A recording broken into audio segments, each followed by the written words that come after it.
అదే RTV app వార్తల్ని క్షణాల్లో చదివే అవకాశం ఉంటుంది. ఒక న్యూస్ పేపర్, ఒక టెలివిజన్ ఛానల్ మీ చేతుల్లో ఎప్పుడూ ఉంటాయి. ఈరోజు నారీ న్యాయ సమ్మేళన్ భాగంగా పార్లమెంట్ రివ్యూ మీటింగ్స్ కూడా జరుగుతున్నాయి. నారీ న్యాయ సమ్మేళన్లో 5 దీనికి విశేషంగా నారీ న్యాయ కానీ యువ న్యాయ కానీ దీంతో పాటు ప్రజెంట్గా ఇప్పుడు జరుగుతున్న అన్యాయాలపైన మాట్లాడడానికి ఫోకస్ పెట్టింది మహిళా కాంగ్రెస్. 5 సమ్మేళనాలు ముందుకు తీసుకొచ్చారు రాహుల్ గాంధీ గారు. కిసాన్ న్యాయ కూడా మీరు చూస్తున్నారు, ఎక్కడ కూడా జరగట్లేదు. కాబట్టి అందులో బేసికల్గా ఈరోజు మా మహిళా కాంగ్రెస్ సమావేశం నారీ న్యాయ సమ్మేళనంతో స్టార్ట్ చేస్తాం. దాంతోపాటు కాంగ్రెస్ పార్టీలో వివిధ పార్లమెంట్స్కి సంబంధించి రివ్యూ మీటింగ్స్ మహిళా కాంగ్రెస్ చేపడుతుంది. ఇది 12వ సమావేశం, 12వ పార్లమెంటు సెగ్మెంట్లో ఇక్కడికి నేను రావడం జరిగింది.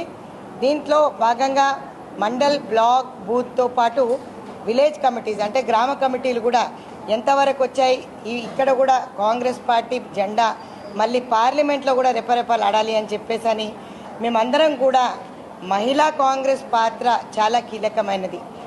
51% ఉన్న మేము మా ఓటు బ్యాంక్ యూజ్ చేసుకోవడం తప్పిస్తే మేము ఎక్కడ కూడా తగ్గకుండా కొట్లాడుతున్నాం. నామినేటెడ్లో కూడా పెద్దపీట వేయాలని చెప్పేసి.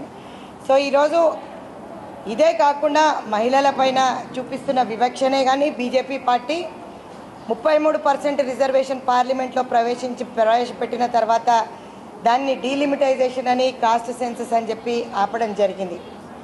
మహిళల పైన ఎంత చిత్తశుద్ధి ఉందో ఇక్కడ కనపడుతుంది. ఇదే కాకుండా చదువుకోవాలనంటే గతంలో రాష్ట్ర ప్రభుత్వం, కేంద్ర ప్రభుత్వం ఇద్దరము అన్యాయం చేశారు. ఇప్పుడు మహిళలకి పెద్దపీట వేస్తూ ఇంతకన్నా బిఫోర్ మేము కాంగ్రెస్ పార్టీ ఉన్నప్పుడు స్కాలర్షిప్సే కానీ ఫీ రియంబర్స్మెంటే కానీ అన్నీ జరిగేవి. సో మళ్ళీ అదే దిశగా ఒకసారి కాంగ్రెస్ పార్టీ అడుగులు వేస్తుంది. ఇక్కడ మహిళల ఆరోగ్యంకి సంబంధించి కూడా పిహెచ్సీలు లేకపోవడం, వాళ్ళు నిజంగా కూడా అనెమిక్ అయిపోయి చాలామంది చనిపోవడం, ఎక్కడన్నా డెలివరీస్ చేయించుకోవడానికి వెళ్ళాలంటే చాలా దూరం వరకు నడిచిపోవడం. సో ఇవన్నీ పలు అంశాల పైన ఫోకస్ చేస్తుంది నారీ సమ్మేళన్ న్యాయ యాత్ర.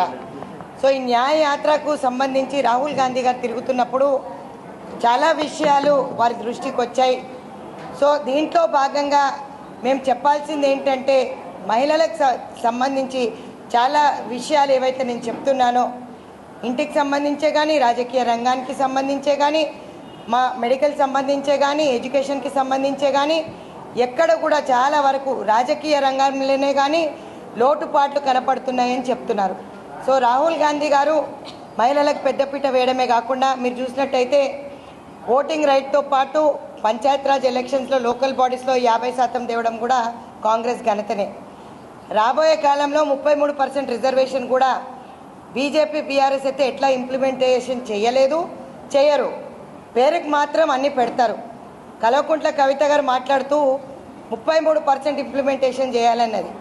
మరి లిక్కర్ మహారాణి ఈరోజు నోటీసులు అందుకున్నప్పుడల్లా జంతర్ మంతర్ దగ్గర ధర్నా చేసి షో పుట్అప్ చేశారు. మొట్టమొదటిగా చూసినట్టయితే వాళ్ళ మంత్రి వర్గంలో అయితే మహిళలే లేరు.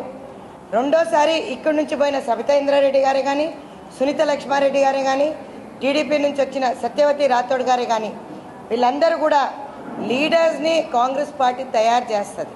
తయారు చేసిన తర్వాత వాడుకోవడం అనేది వాళ్ళకి అలవాటు. ఆ విధంగానే ప్రజలందరినీ కూడా వాడుకున్నారు, మహిళలందరినీ కూడా వాడుకున్నారు, వాళ్ళ ఓటు బ్యాంకునంతా కూడా వాడుకున్నారు. కానీ ఈసారి మహిళలు ఓటు బ్యాంకు అమ్ముకోకుండా కాంగ్రెస్ పార్టీకి పట్టం కట్టారు.